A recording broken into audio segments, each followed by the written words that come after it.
Okay, for the rest of the semester, we're going to focus on inferential statistics. This chapter focuses on what we call confidence intervals. Uh-oh.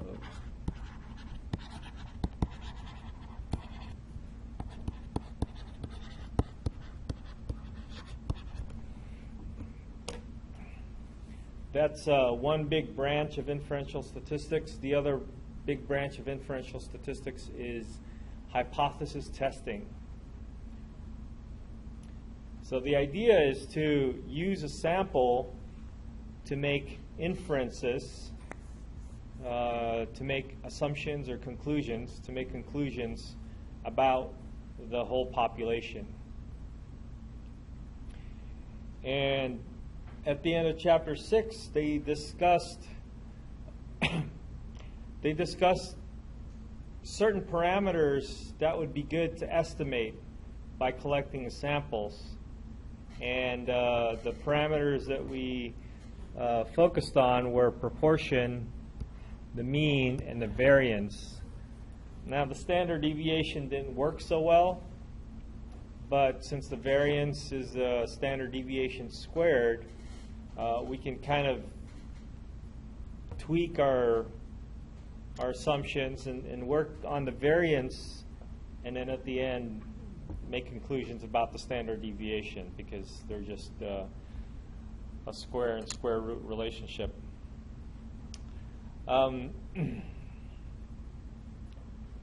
So when we talk about estimating things, we're really talking about confidence intervals.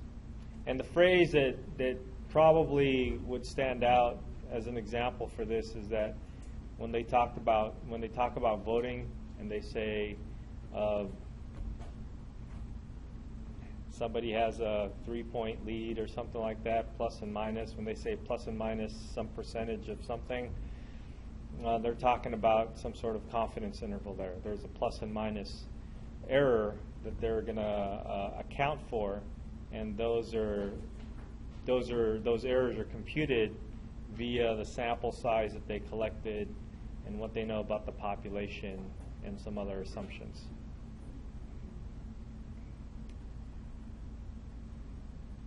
So that's the focus on Chapter 7. And so for today, the idea is to get through Chapter 7 and then start talking about Chapter 8. Now, Chapter 8 talks about the other branch of inferential statistics, which is not confidence, but hypothesis testing, and that is going to require a lot more tools than this chapter.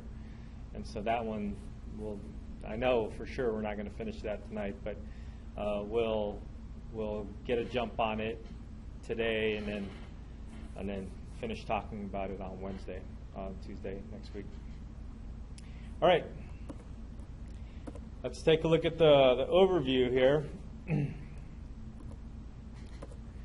So here they talk about inferential statistics, and like I was saying before, the application is to estimate the value of the population and then to test some claim. Now, the estimating business, I already mentioned that this is the same thing as the confidence interval, and then the test some claim is called a hypothesis test. So let me rewrite that again.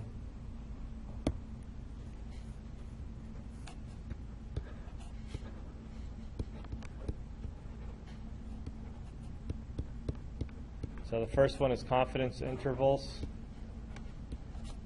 and then the second one is hypothesis testing.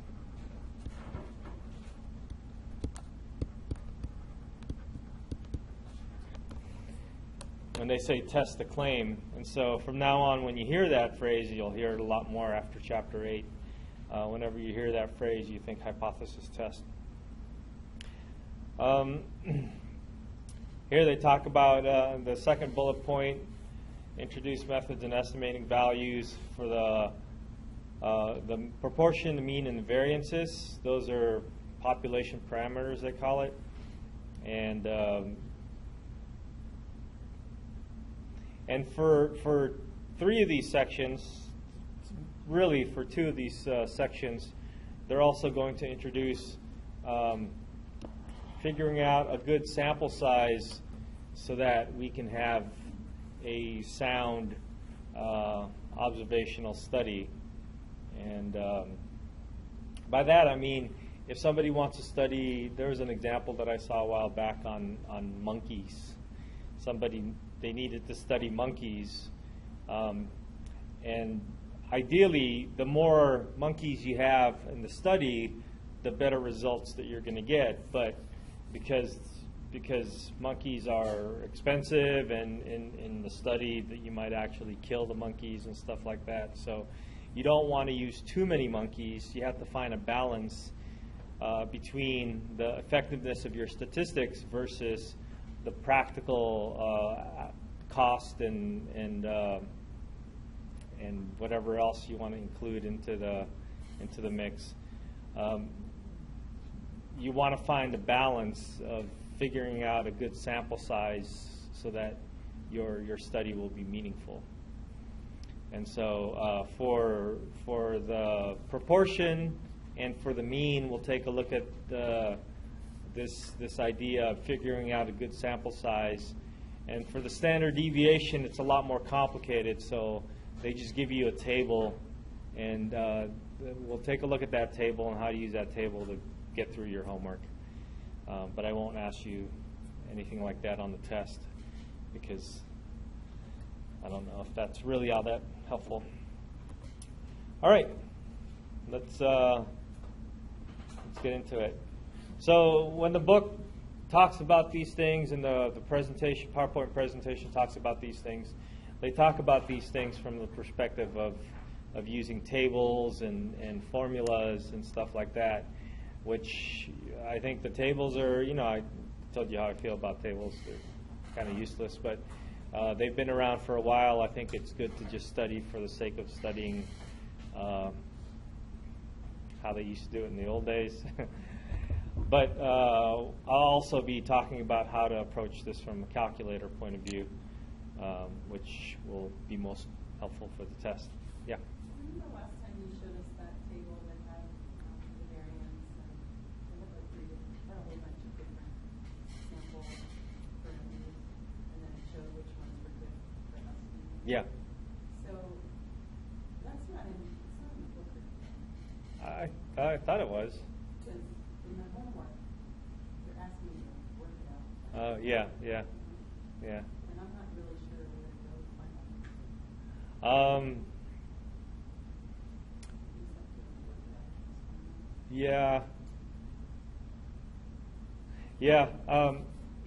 Remind me either over break or after class about that, and then because I think I did a video on that, on doing one of those questions. Okay, let's see. The key concept. So the idea behind this is to construct a confidence interval to say that the true population or proportion, the true population proportion is going to be within some numbers or within some values. So the confidence interval is what we're going to go with for this section. Confidence intervals for proportion. Now, to do this, and we're going to begin all our sections now with some assumptions, and these are requirements needed for you to be able to actually run such experiments. So if you want to construct a confidence interval for a population proportion, you're going to need three things satisfied for your sample. First of all, the sample has to be simple and random. If your sample is not simple or random, then the result that you're actually collecting might not be so statistically sound or statistically valid.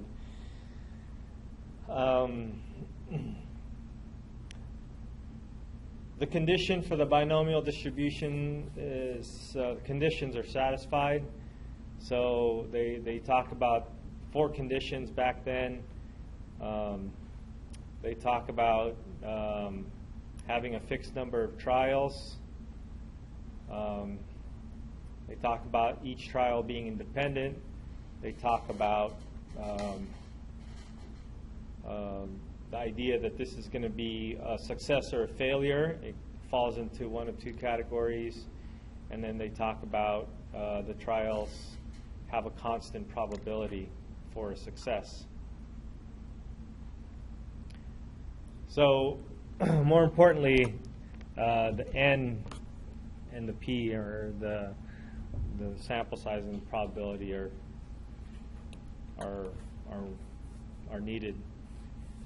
And then the last thing is that they want to make sure that you have at least 5 successes and 5 failures, so that it's not really just all one-sided.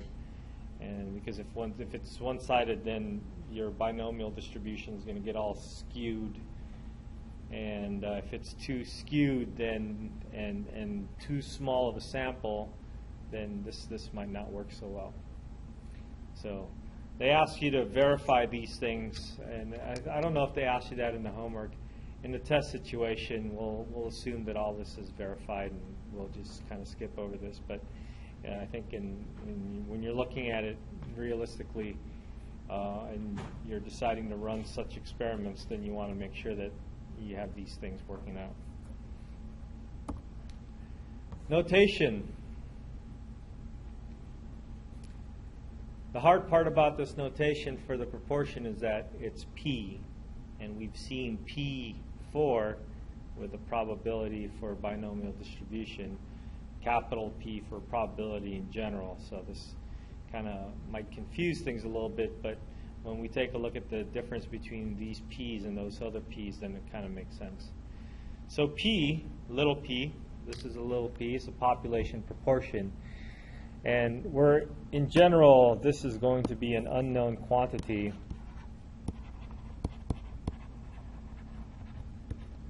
And this is what we're trying to estimate.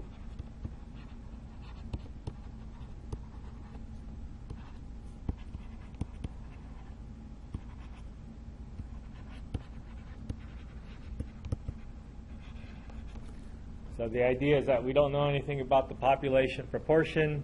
We want to know something. We're going to collect a small sample. In the perspective of voting again, we don't know.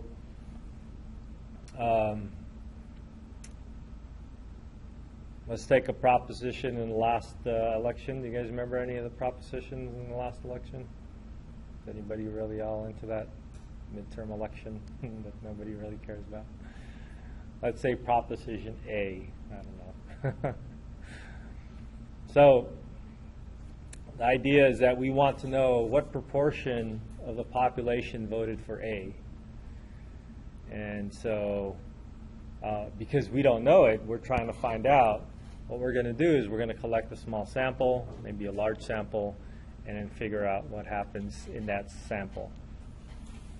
So P hat is going to be the proportion that you get from your sample. So we're in Redwood City. We want to know how many people voted for A. That's the proportion that we're going to get, the percentage of the population that voted for A. And so we collected voters. Let's say we randomly asked 100 voters. And if 30 of them voted for A, then that would be your X, the number of successes that voted for A. And then 100 of them, that would be your N. That's our sample size.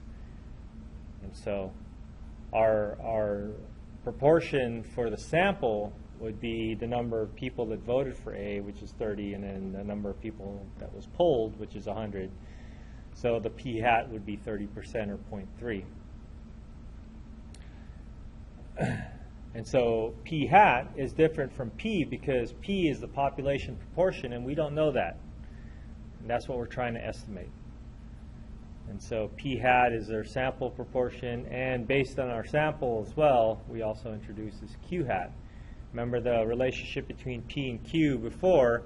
Now there's a relationship between P hat and Q hat, and they're just dealing with the samples. So in our example would be Q hat would be the 70 people that did not vote for A. Okay? Or not Q hat, that would be the proportion of the population that didn't vote for A would be 70%. Should I write that example down here? I think it's worth writing down. Those poor people who went on vacation already and going to miss this lecture. So, example,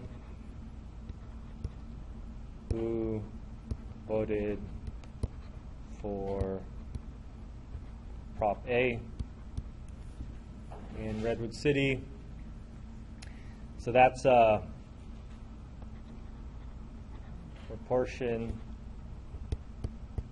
is going to be P, which is unknown. That's the question that we have. Who voted for Prop A?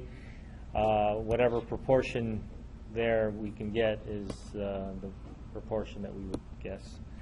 So we take 100 voters for sample, and then 30 voted for A.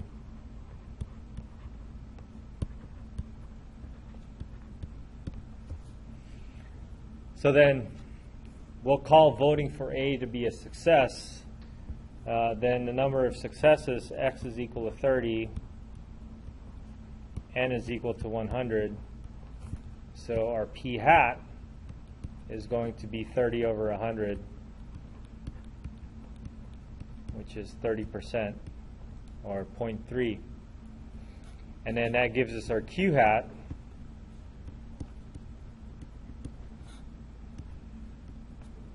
to be the complement of that, which is 70%. So 70% did not vote for Proposition A, and that would be your failures, if, as denoted here by this notation. Okay? So we still don't know what P is, and in this section they're talking about estimating P. And so our estimate for P would be, probably a good estimate for P would be, this would be P hat, right? So if our sample is actually simple and random, you know, we didn't just collect the people at night, or we didn't just collect the people who live in the marina where Proposition A is going to destroy the marina or something like that. So we want to make sure we actually collect a good sample. All right. So here's a definition, point estimate. It's a definition that's given in statistics. I don't really put that much value in this, but it's here, so I'll talk about it. A point estimate is a single value or a point used to approximate a population parameter.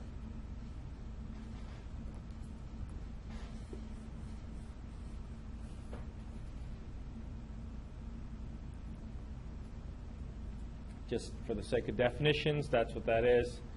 And that is to say, P, right, in the previous slide that I just wrote up, P was unknown.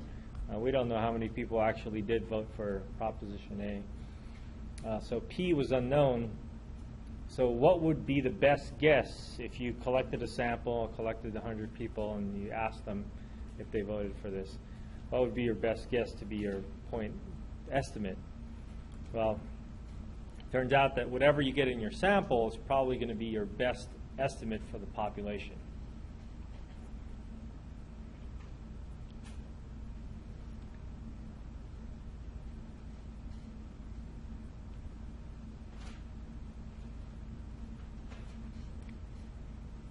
So the voting is over and you're waiting for the results, but you decide to ask 100 people somewhere else, and you got 30% of them voted yes for A and 70% voted no. And you'll take that and say, oh, looks like it didn't pass. So based on your sample that you collected, it looks like the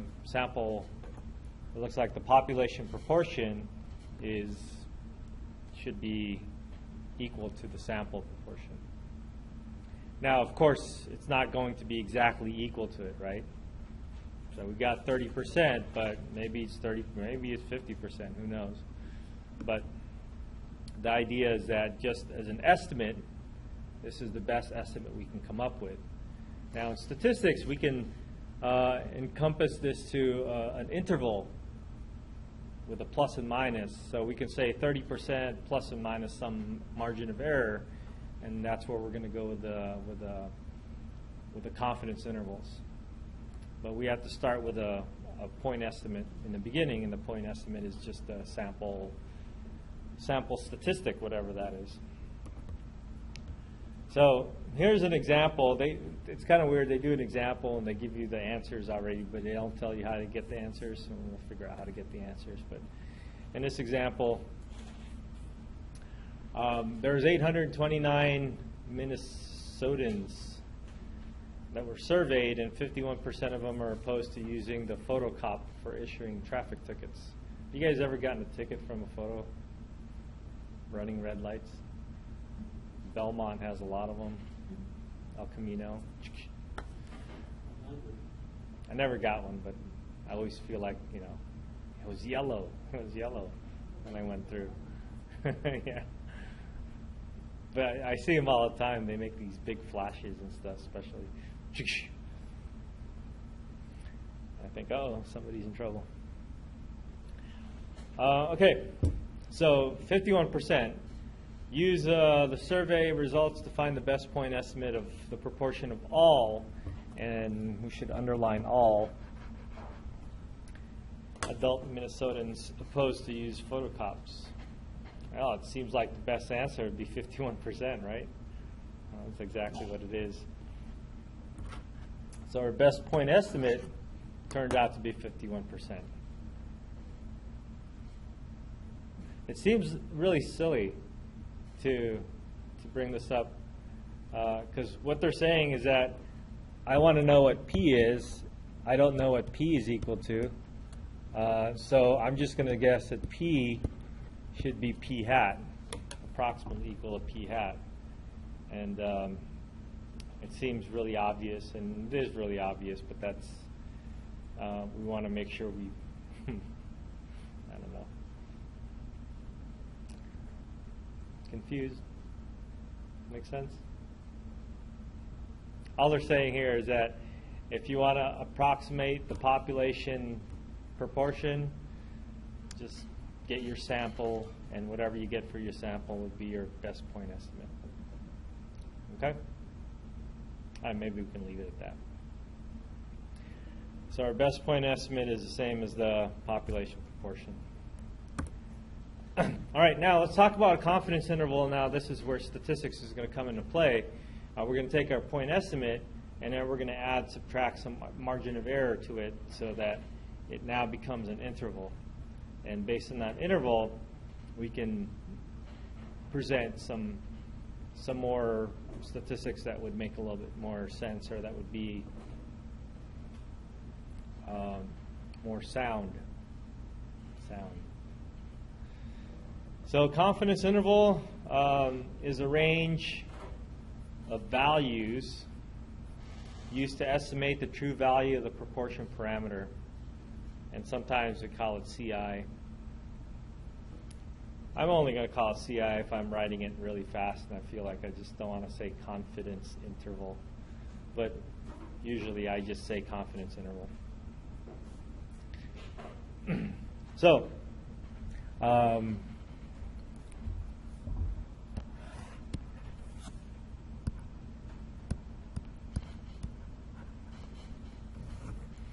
in that previous example, I talked about collecting data from 829 Minnesotans, and out of those people, 51% of them said they oppose photocop.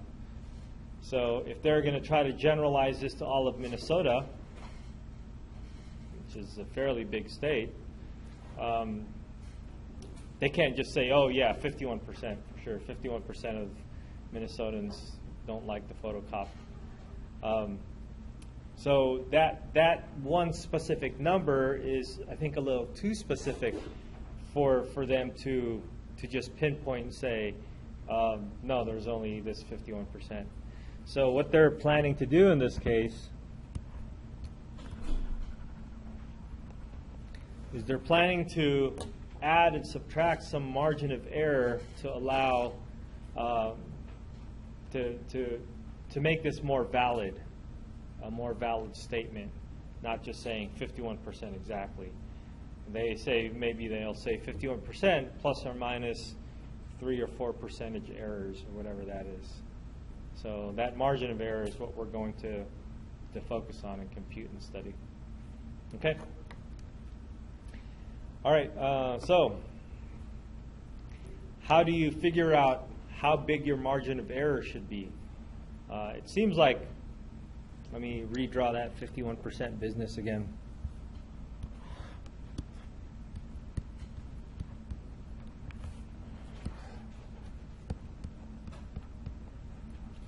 Redraw it a couple of times.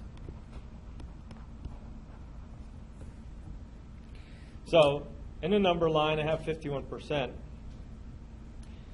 Now, they introduce this idea of the confidence level. The confidence level is a probability 1 minus alpha, and we'll talk about why they call it 1 minus alpha, often expressed in an equivalent percentage value. That is a proportion of times the confidence interval actually does contain the population parameter, and this is based on some real statistics and based on the probability distribution that we studied. So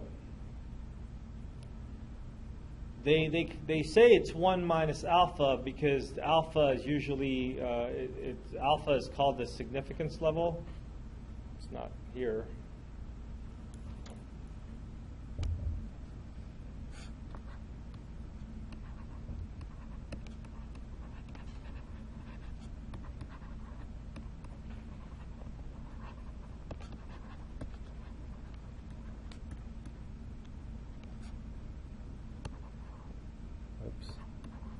So alpha is called the significance level, and will be used later on in our studies when we go into hypothesis testing. So usually we choose, for our class, we choose fairly small values for the significance levels, like 1% or 5% or 10%.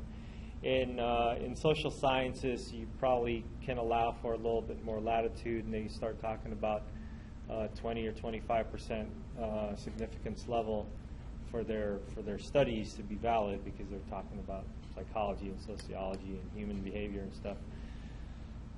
But when they talk about studying drugs and things like that, they want to be a little bit more precise with their studies, and so they have a small significance level,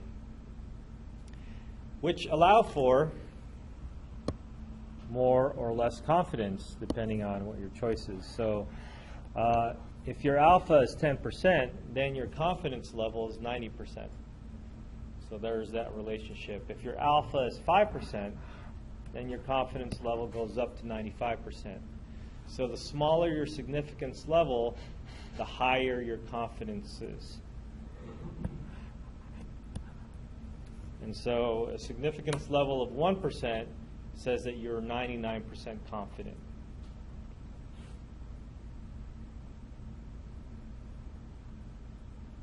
Now let's imagine we're picking these confidence level.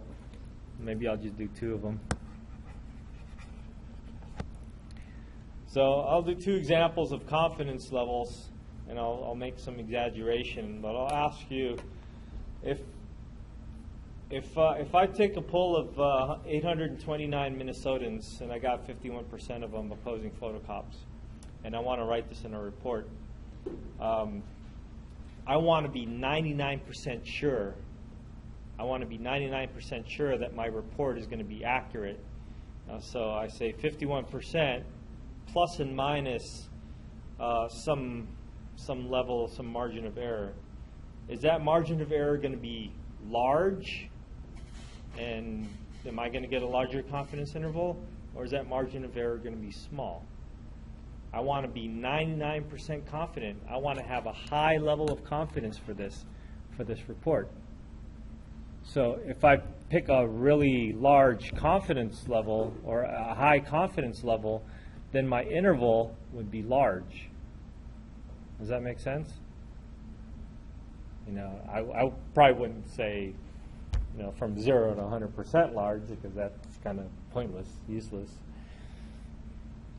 But the larger your confidence interval is, then that, or the higher, let's say it this way, higher your confidence level is, the larger your margin of error is going to be. So 99% confidence, larger margin of error. I'll just say larger interval for now.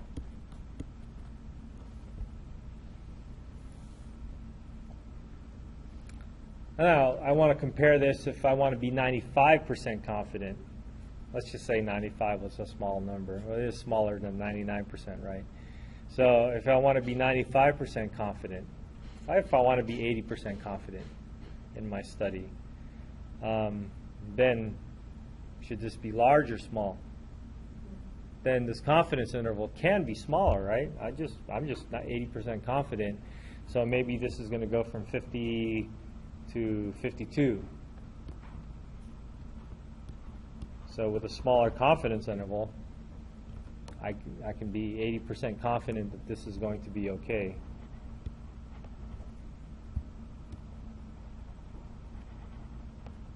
Smaller interval.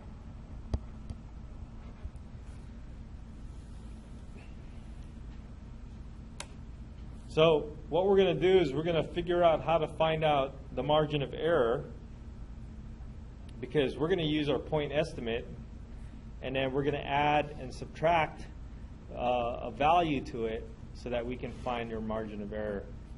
Okay? So we're never going to say 100% confidence because of the probability of things that can happen, unless it's 100% certain to happen. Remember we talked about zero chance versus a 100% chance of something happening. So if you know that it's definitely not going to happen, that's probably the only time you get 100% confidence. But aside from that, it's always, 80s or 90% confident, something along those lines.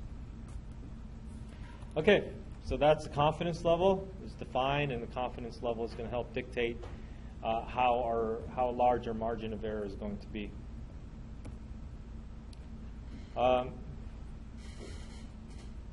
Here again, they give values already, and I think it's kind of silly to give the answer without actually finding it, but they're just assuming. Working with a 95% confidence, this is that same problem about the 829 adult Minnesotans. And looks like what they found is around the 51%.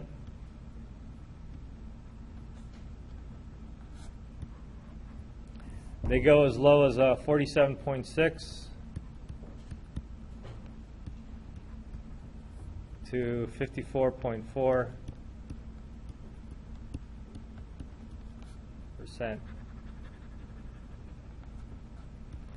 So I don't know if you can tell, but you can eventually do the math to figure out that 51 is exactly in the middle of those two numbers.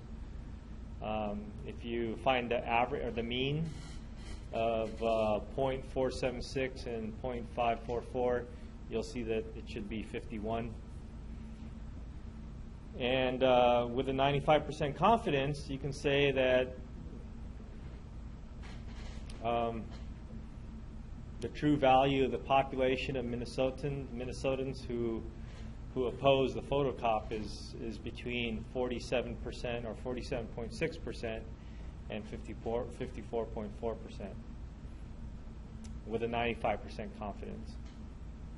So if you want to go 99% confidence, you would expect this interval to grow a little bit bigger so that you'll be more true to your word. Statistically, and based on those sampling estimates that we did in Chapter 6, there's also another meaning behind this.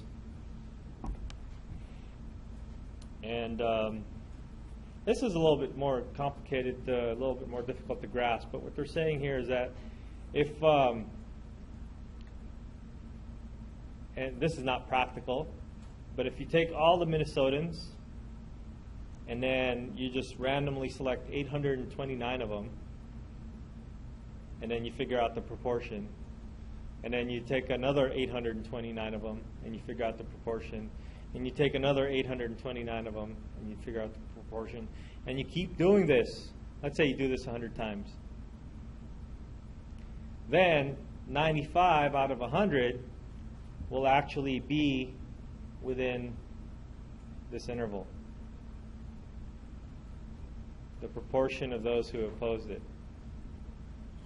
So that's the idea. That's what this statement is saying, and that is statistically that should be correct. So let's say you took a sample of 829 and you got this proportion to be 0.49 or something, and then you take another sample of 829 people and then you got the proportion to be 53%, and you take another sample and then you get closer to 47, you get another sample and you get like 54, and then you get another sample and then you get 55% of them oppose it.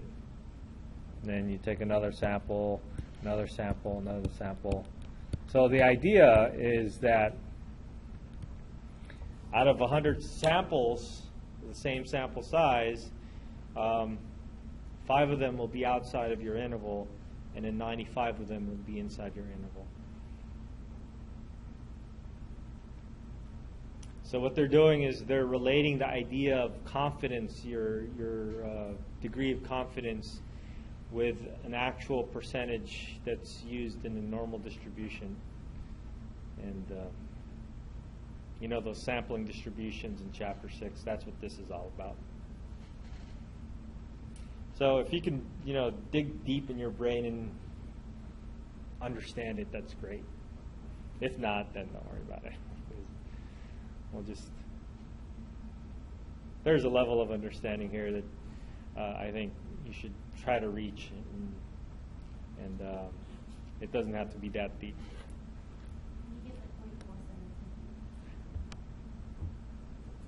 Magic. So this is the thing where they got these numbers, 0.476 and 0.544. Those things are, I'll show you how to get them. We will use a calculator. They'll use the table, and so we'll see how they do it using the table, and then we'll be happy to do it using the calculator. It'll be a lot easier. So these are a couple of slides that are not that important to me, but I'll read them through. Just a lot of times people compare confidence intervals. They say don't use overlapping confidence intervals as a basis for making formal or final conclusions about equality of proportions. They'll talk more about proportion equality or a comparison between two different populations later on in another chapter. So how do you find those numbers? Madison was asking about these weird numbers that they're getting.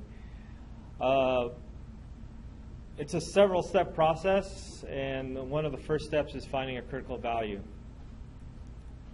So why use a critical value? So a critical value is based on the z distribution that we studied. That's the standard normal distribution, and everything kind of just boils down to a standard normal distribution. The central limit theorem says everything's going to boil down to the normal distribution. And because everything does boil down to the standard normal distribution, we're going to find these important values using the standard normal distribution. So that's what critical values are. So critical values, under certain conditions, the sampling distributions of a sample proportion can be approximated with a normal distribution. And sample proportions have relatively small chance, with the probability denoted by alpha. Remember, the main ones that we're going to focus on is the 1%, 5%, the 95% confidence, or 5% on the outside. That's the two standard deviations away from the mean. And then also 90%. And so they might throw in other percentages, but our main, actually one main percentage that we're going to be using is the 5% confidence. So use alpha is equal to 0.05 if, as a default, let's say as a default.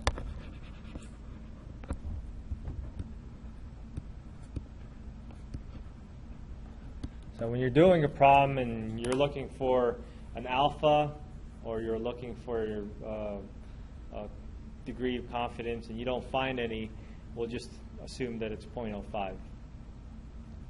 That would be equivalent to 95% confidence.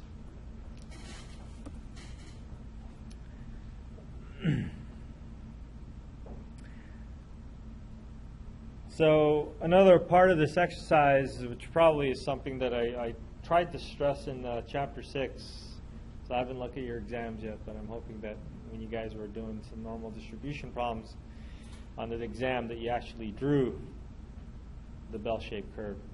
So denoting the area of each shaded tail by alpha over 2, we see that there's a total probability of alpha. That would be in the 2 red tails. What red tails? It's in the next slide. So what they're saying here is that when they're doing, when they give you an alpha or they give you a confidence level, then you're going to find alpha, and you're going to put the alpha in the tails of your standard normal distribution, your bell-shaped curve. I didn't do it. There it goes. So this is the red tails that they were talking about, the associated picture. So if alpha is like we're saying alpha is 0.05, then this side would be half of 0.05,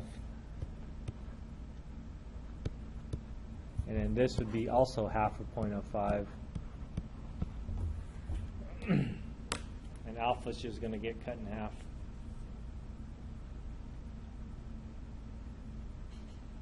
And then we'll find this z value. We'll start calling it critical value from now on. We're going to find these critical values, and the best way to find it, well, the way they tell you to find it is from table A2, but for us, we're going to get it from our calculator.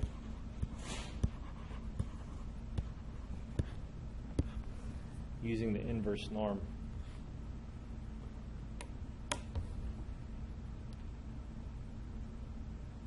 Okay. All right, a couple more conditions or a couple more statements about the critical value. By the rule of complements, the probability that's inside of the region that's not on the tails is the 1 minus alpha, which is going to be our degree of confidence. And then the z-score separating the right tail is commonly denoted by z sub alpha over 2. And they don't say it, but the left tail is just the same number except it's negative because this is a mean of 0. And then that number, the positive number, is going to be our critical value. So this is a long-winded definition of a critical value. It has 5 steps to get to it. But I think if you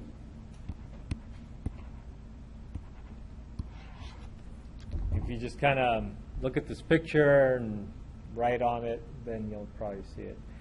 So in our example where alpha is 0.05, the area that we're looking at in the middle is 95%, 0.95.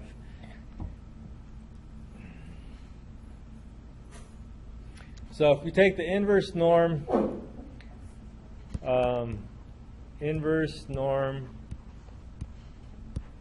of 0.025, and I got you used to putting in the mean and standard deviation for inverse norm and for normal CDF, right? So here we're dealing with a standard normal distribution, so you can put 0 and 1 because we're going to have a mean of 0 in this case and a standard deviation of 1 because this is a standard normal distribution. And remember, I told you also that if you leave that out, it's going to assume that your mean is 0 and your standard deviation is 1. So for these critical values, you actually don't need the mean and standard deviation because it's going to assume that it's 1. So if you put this in your calculator, what you're going to get is you're going to get a negative number because it's going to ask you the area to the left of this critical value is going to be one of the z values that you have. So if you put .025, does anybody have their calculators out? So negative 1.96 is a very, very popular critical value. And if you look at the table, there's actually a little asterisk on this saying this is a 95 confidence critical value. So it is negative, and when we talk about margins of errors, we want this to be positive, and so we're going to consider the positive value of these things.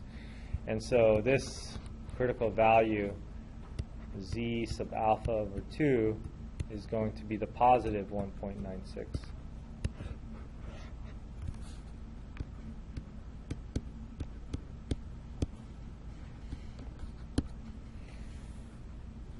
I think it's better to punch in the area on the left over here with a .025 and say, okay, the number that I got is negative. I'll just change that to a positive, and that's my critical value. The other alternative is to figure out what the area to the left of this value is, which isn't too bad, but that's more thinking than what it's worth. And the thinking behind there is that this is .025, so 1 minus .025 is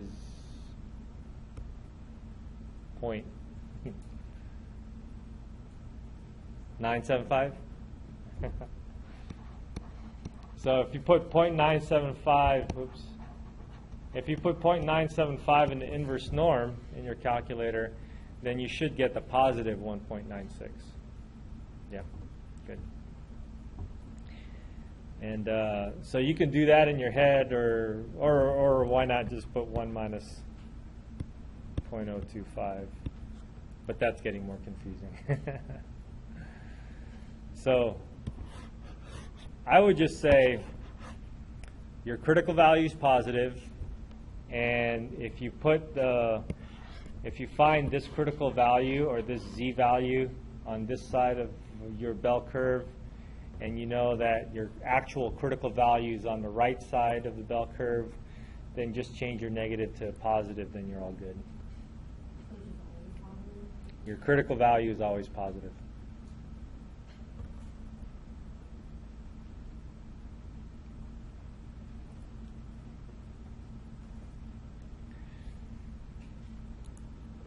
All right. So that's your critical value. That's the easy part of the margin of error. The next part of the margin of error is going to be another factor that's going to be involved in finding the margin of error, and this is going to be based on the values that you collect from your sample. Now let's skip over this stuff. Yeah, they're still talking about the critical value. All right, let's go past this. Okay, here, and this is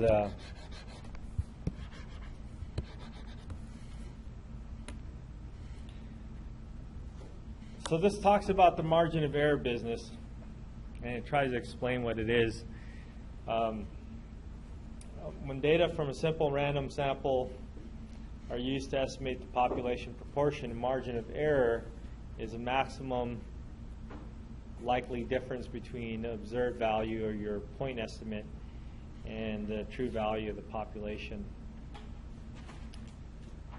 So as a definition, this is how they present it. This is the definition. But for us, the more important part is that we're going to come up with a formula for this. And the formula for this is what we're going to want to try to remember. And just think about the margin, think about the voting, and when they report the voting, they say plus and minus something. And that number that they associate with something is the margin of error. So this is your formula for your margin of error for the proportion. So notice that they have both p hat and q hat involved here, and then they have sample size n. So this is really getting information about the sample that you collected. sample that you collected, there's a p hat, there's a q hat, and then you have a sample size, and they put this in a little formula. Now this formula over here is based on, it makes a little bit more sense to kind of talk about the mean first, because this is based on a standard deviation. But let's not worry too much about that. So notice that your formula involves your critical value. Because if you have a larger margin of error, if you have a larger degree of confidence, then your margin of error should be larger, right? So that's what the critical value does, is that if you have 90% confidence, then 95% confidence, then 1.96 that we found. If you want to be 99% confident, then your critical value is going to go closer to 2.5 or something like that. So your margin of error will end up being larger, and so your confidence interval will be larger as well. So it's based on some statistics that you collect from your sample, and it's also based on the critical value that's calculated or found by your degree of confidence.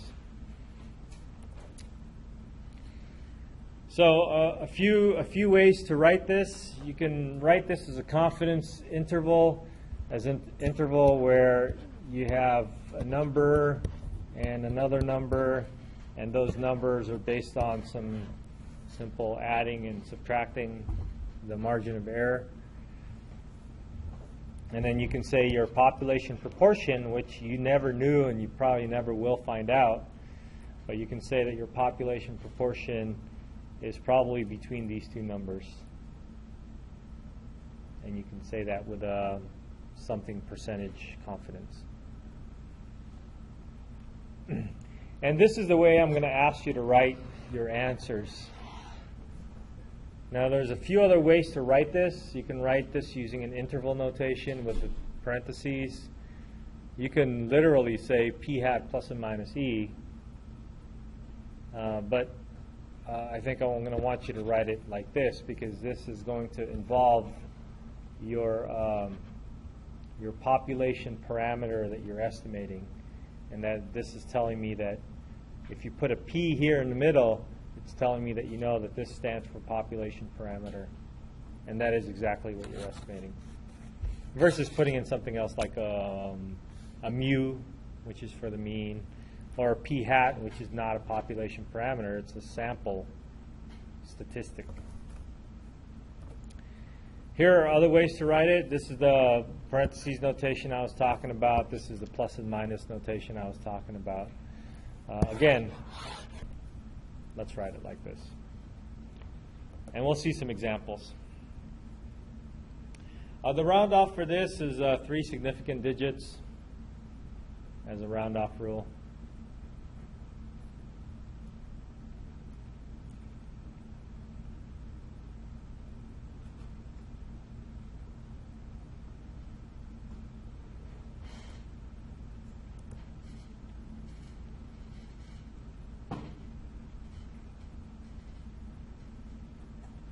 All right, let's go through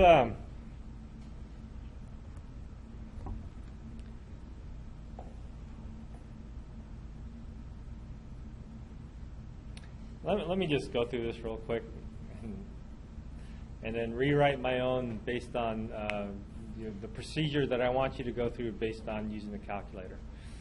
So procedure, the way that they describe it in the book. So you don't have to write this down. I'll skip over this when I redo the notes. Verify that the required assumptions are satisfied, and they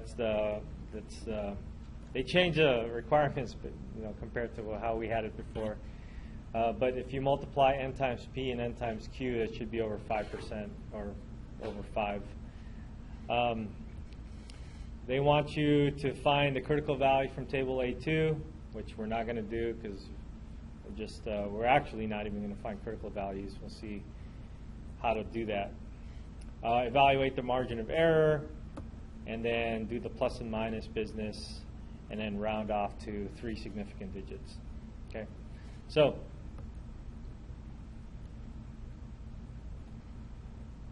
here's how they got those numbers from the work. And what they do is they break this up to 3 different parts. So this is the original problem. 829 adult Minnesotans were surveyed, and 51% of them opposed to the use of photocop for issuing traffic tickets. Users survey results to find a margin of error that corresponds to the 95% confidence. So you need a few things to find out the margin of error, and then they want you to write down the confidence interval itself, and then they want you to have this other thinking question that they ask. So they have this question, and let's go through finding the margin of error. So finding the margin of error, first we need the critical value. Or first they want the assumptions. They want to make sure the assumptions are correct. So the p hat is 51%. So the n is equal to this. So it turns out that n times p hat, so 829 times 0.51 is equal to 422.79, and that's clearly bigger than 5. And then if we take 829, multiply that times 0.49, that's q hat, right? If this is p hat, the q hat would be 0.49. That's equal to 406, which is also bigger than 5. So that's step number 1. Step number 2, they want us to find the margin of error. Before we do that, we have to find out the critical value.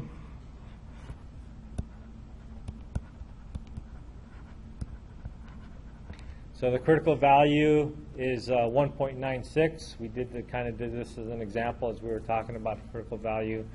But whenever we're dealing with 95% confidence, your critical value is always going to be 1.96 for these problems. We also have information. We have n, and we have p hat.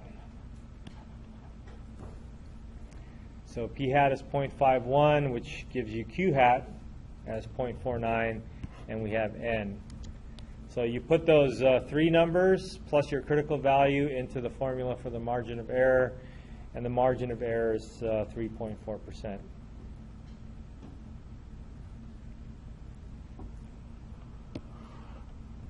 Margin of error. So now that you have the margin of error, they really want you, the next step is to take 51% and then add the 3.4%, or this number, and then also take 51% and subtract this number, and then that'll give you the limits for your confidence interval, which is going to be in our next slide.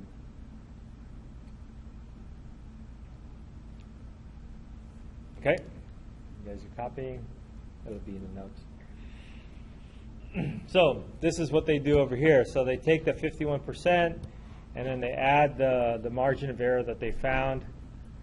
This is the, let's do a different color here. This is the p hat plus e. This is the p hat minus e.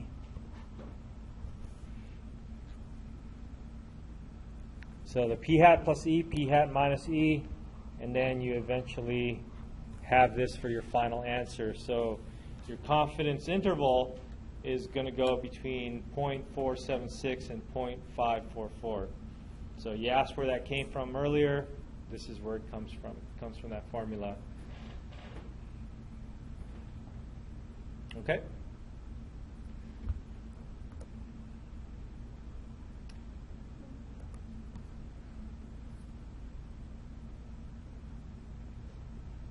So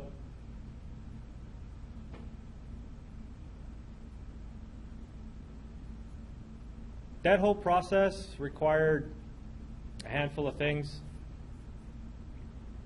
0.034 was the margin of error that they got. So they use that z sub alpha over 2 times the square root of p hat q hat over n. So that's all these numbers, that's what they are. And then put it in the calculator, hopefully you don't make a mistake, and then you got your margin of error, and then you add, subtract. But the critical number, where we can simply default? 1.96 for the critical value.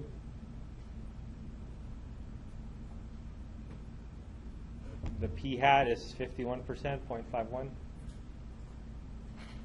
Ask again. What, the 1.96? Yes. That was just the default? That was the default for 95% confidence.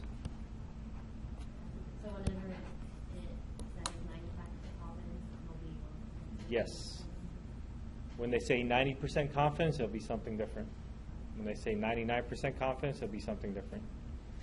But from here on out, whenever they say 95% confidence, your critical value is 1.96.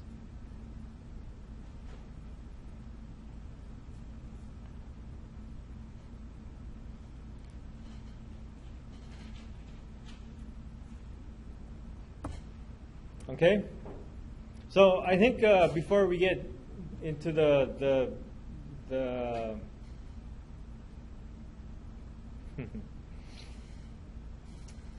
meaning of this, before we get into interpreting this result, let's backtrack again, start from scratch, and do this using our calculator, and we'll see exactly the steps that we're going to take, and we'll also see how much easier it's going to be.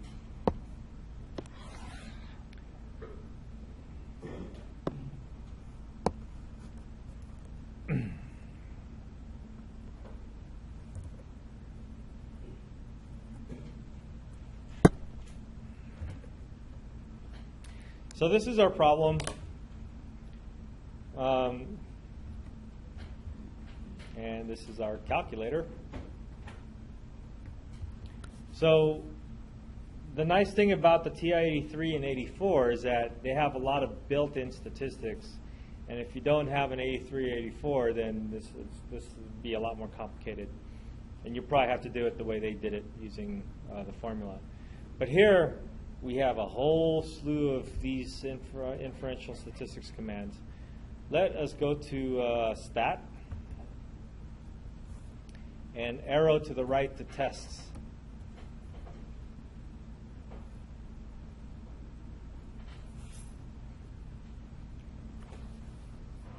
You'll get to know all of these. Well, not all of them, but you'll get to know a lot of them. But for now, let's scroll down and look for one prop z int.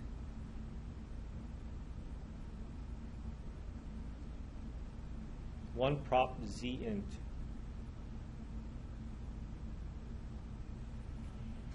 Now this is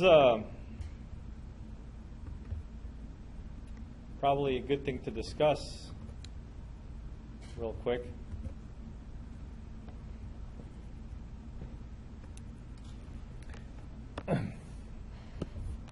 And one prop z int, and how these words, these things come about. So this is one sample. In chapter 9, we'll get to 2 samples, and so the 2 prop z int will also exist for that. Prop stands for proportion.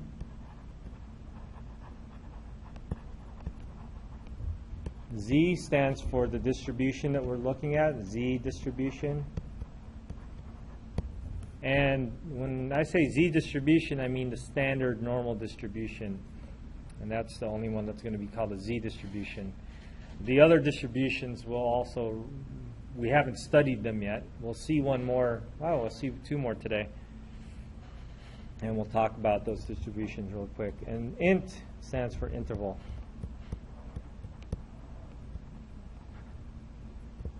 So remember, in our inferential statistics, There are intervals and tests.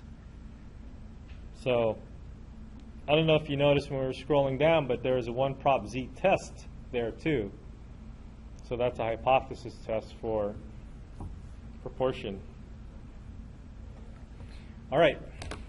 So now that we have this in our calculator, we'll select it, and it's going to ask you for a few things.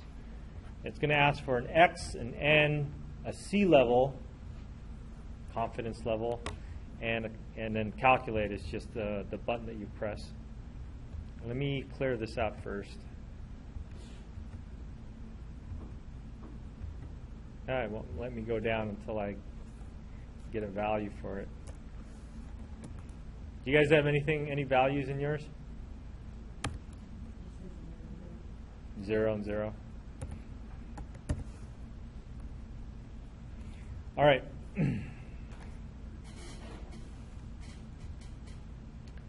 So let me just take a quick picture of that and then paste it in our notes again.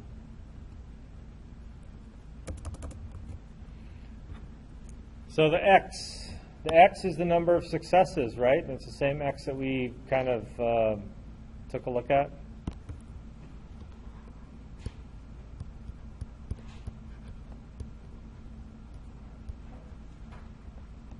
The N is the N, the sample size, and the C level is the confidence level, which is going to be 95% for us.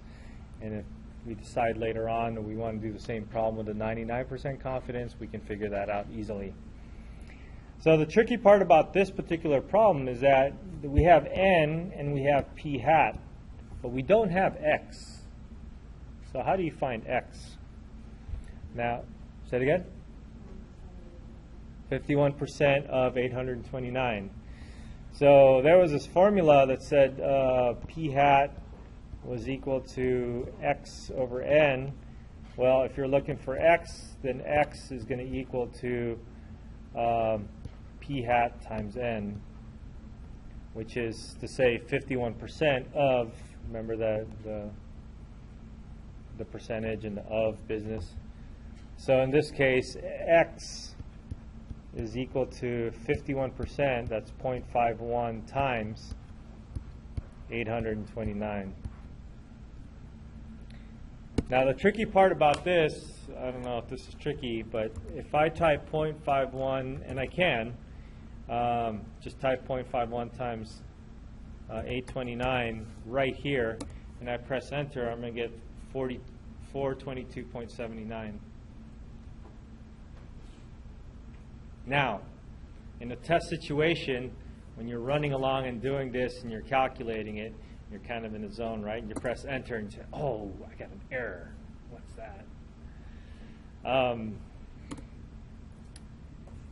It turns out that the calculator, when it's looking for your X value and actually your N value as well, when it's looking for your X and your N values, where am I?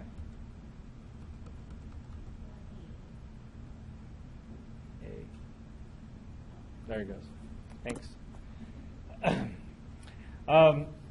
Those kinds of errors, when they say domain, something with a domain, that means there's some issue with the number that you put in. So 422.79 is not a whole number, and they want whole numbers for X and for N. And so what you want to do is you just want to round off. So 422.79, probably go to 423. So now that you have a whole number for X, you have a whole number for N, then you're all set. So let's say we got 422.79, but the value that you actually want to put in here should be 423. You want a whole number so that your calculator can take it. Confidence level, we'll just leave it 0.95, and then we'll press calculate. And then we got pretty much the same answers, and actually our answer, because we use the calculator and technology, is more exact and more precise than the answer that they got. But the calculator answer is in interval notation with parentheses, so we just want to make sure that we want to write it the way I would like to see it, and the way I would like to see it is to see it with a greater than, or the less than symbol. So 0.47622 less than P less than 0.54428.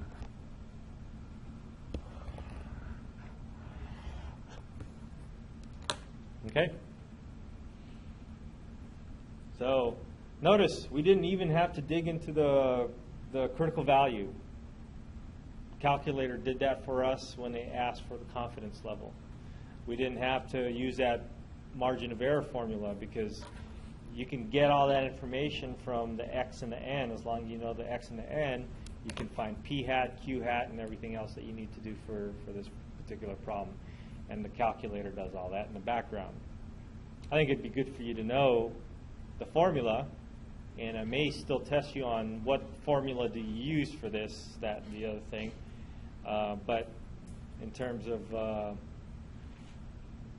actually doing a problem like this, this would be more towards what I would be expecting. And one final thing is that interpretation business, which I skipped over and now I'm going to go back to it. I think that's the other important part. You know, getting the numbers is important for this, but also interpreting it back into the word problem based on the word problem. Interpreting it back into non-technical terms is also important. So let's take a look at that part of the presentation here. And there's, like I said, there's several ways to write this, and I'll write it a certain way when I go back to our other notes. So based on the results, can we safely conclude that the majority of adult Minnesotans oppose the use of photocop? Well, the majority means over 50%, right? This business about having parts of your confidence interval go a little bit below 50% doesn't quite push it over the 50% mark. So based on, I'm reading this now, based on the survey results, we're 95% confident that the limits of 47.6 and 54.4 contain the true percentage of adult Minnesotans opposing the photocop. The percentage opposed is likely to be some value between 47 and 54%. Majority requires something to be greater than 50%, so I don't think we can conclude that necessarily. So if we would have gotten our confidence interval to say 51% to 57% or something like that, where we're clear over 50%, then that's fine. But if you're looking at just, this is your 50% mark, and if you're looking at your confidence interval to be like this, then it's not, it doesn't look like it's bigger than that. So, all right. So the wording that I would like in terms of the problems that you have, so the tricky part about doing homework on the computer versus the quizzes and the tests is that on the quizzes and the tests, in the computer when they say how would you interpret your results in non-technical terms, they would give you a multiple choice question or a drop-down menu or something like that. In the quiz or test situation, that won't happen, so you have to interpret it yourself. So the interpretation for this would probably be, we can say that we are 95% confident. This is small.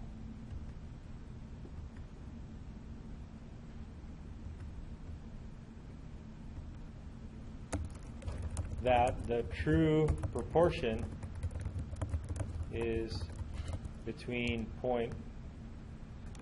let's put 0.4762. I guess just round off to 3 decimal places, they say, and 0.544.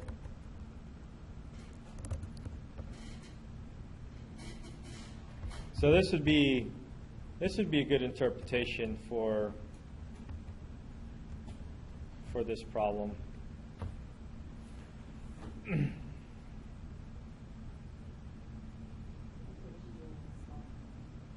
Yeah, in the small print of the studies should be in larger print thing. This is the end game. This is what it is we're looking for. These are the numbers, and this is what it should mean. The other one that's from a probability perspective is to say, if you were to collect a whole bunch of 85, or if you were to collect a whole bunch of samples of 829 adult Minnesotans, then 95% of those samples will have a proportion that's between these two numbers.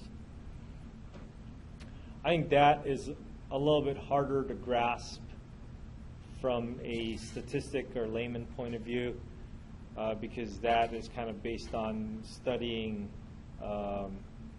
the distributions.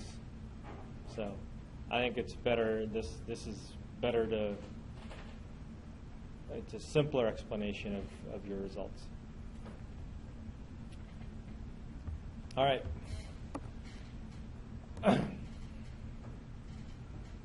So for about 5 more minutes, let's just talk about a sample size real quick. This is probably going to take more than 5 minutes. But let's finish up this section before our break.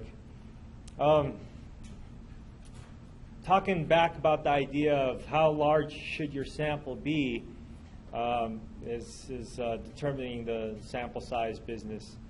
And sometimes it's called determining N, and or conservation of N, to make sure that your sample size is big enough that your statistics is going to be valid, but not too big that it's going to be too expensive for your study. So what they do here is they basically take that formula, the margin of error formula, and then they solve for N, because you're looking for N, right? You're finding the sample size. You're determining N. Sample size is N. So this is algebra that, I guess back in the old days, this is why you need algebra to take this class, is so you can solve one equation like this. But if you bring the z alpha over 2, z sub alpha over 2 over to the other side, and you square both sides, and then you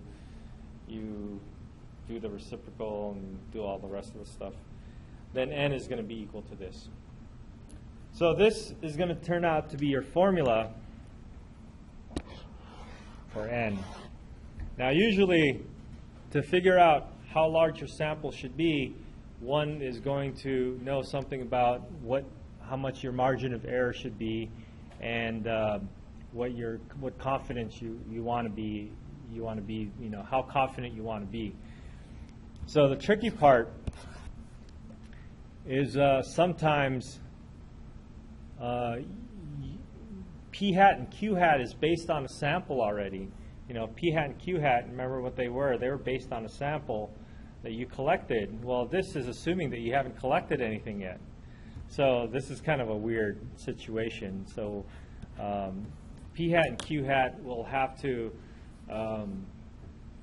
be replaced unless somebody's done a study previous and they got a P hat and a Q hat from that study. So this is where it's going to go into two different formulas. If we have some value for a P hat from a previous study, for example,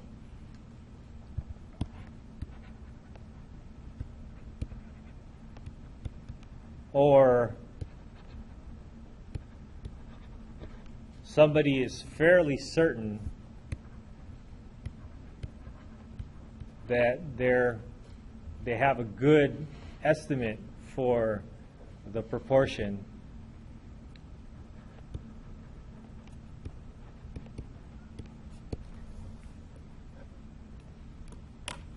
if you're feeling okay about using that P hat, then you can use this formula. And you have p hat, and then q hat is just a complement of that, and then just whatever your confidence level you want to be, and then whatever margin of error you want to play with, then this is how large your sample size should be. Now, if you don't have any idea what p hat and q hat are, you want to go on the safe side and find out when the combination of p hat and q hat is going to be largest. And it turns out that if p hat was equal to 50% and q hat was equal to 50%, that's going to be the combination that's going to give you your largest value. So p hat equals 50% and q hat equals 50%. P hat times q hat equals 0.25. Now, if you pick something different from 50%, like let's say p hat was, we had 30% in another silly example that we came up with.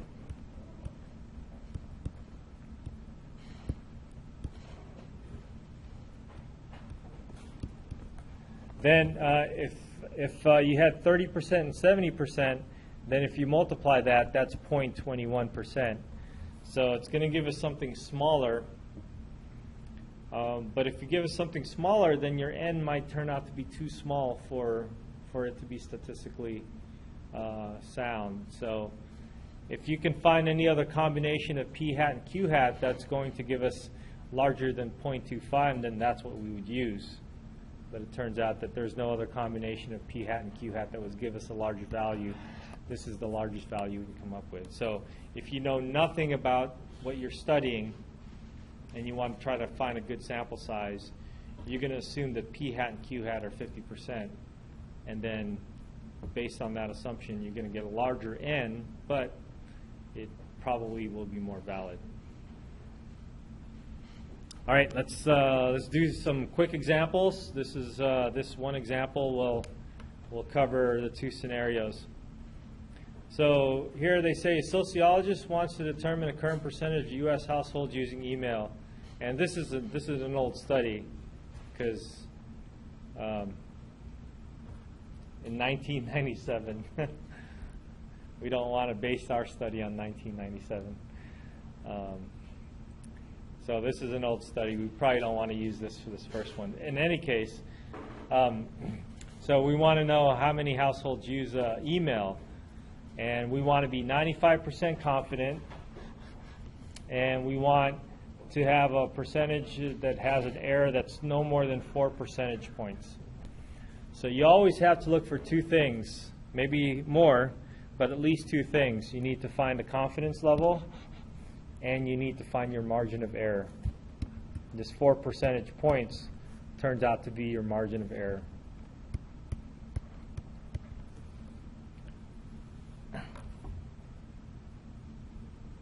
Okay? Now that you have your confidence level and margin of error, and by the way, you have your confidence at 95%, so we're getting to know this 95% critical value a lot, right? What is it? 1.96.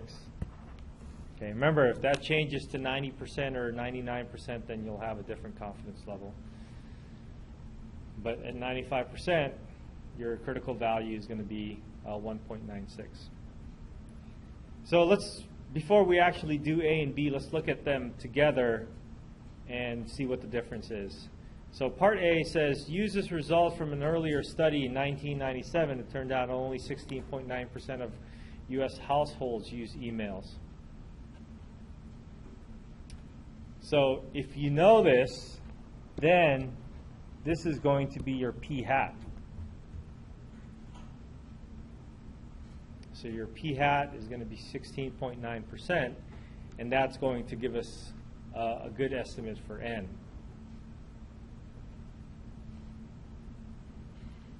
But since that study is too old, I don't want to mess with that study. That's too old. That's probably not correct anymore. So assume that there's no prior information. Then we're going to use that 0.25 business in a thing. Okay?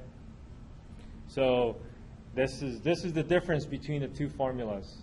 One, you know p hat, you can pinpoint and identify a p hat somewhere. Two, you don't know p hat, so we're just going to use that other formula. All right, but in either case, you should have your confidence level and your margin of error. All right, let's do A, and we'll see the difference between these two things. Let's do A. If we use A, and your Z sub alpha over 2 is 1.96, that's the 16.9%, and then you find your Q hat as well, and then the 0.04 is your E, that's your margin of error. You just punch this in your calculator, crank it out, and you get 337.19. Now, we don't round off, we actually round up.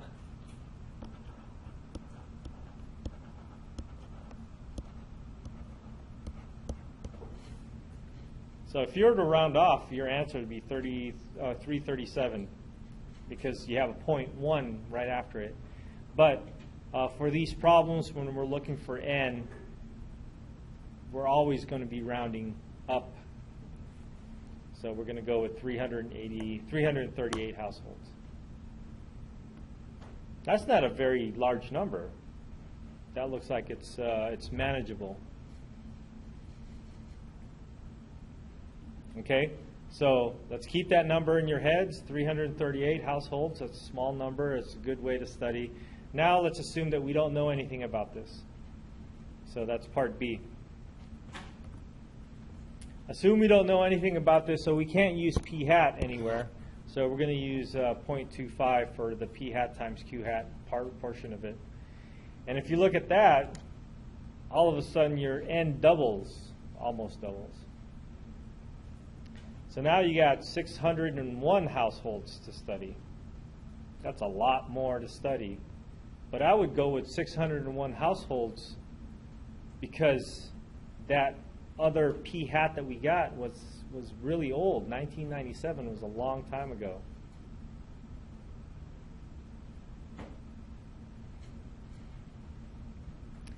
So based on this, I would make my study with 601 households, and then based on my results, then I can come up with something that's 95% confidence, and my margin of error will be no more than 4 percentage points. So when I do a plus and minus, I'll do a plus and minus 4 percentage points. Okay? All right. So we're 7 minutes past our break time. It'd be a good time to take a break now because this is pretty much the end of this section. After this, we'll fly through the mean. There's two versions of estimating the mean, and there's estimating the standard deviation. And then that should be good for today. All right, let's take a break.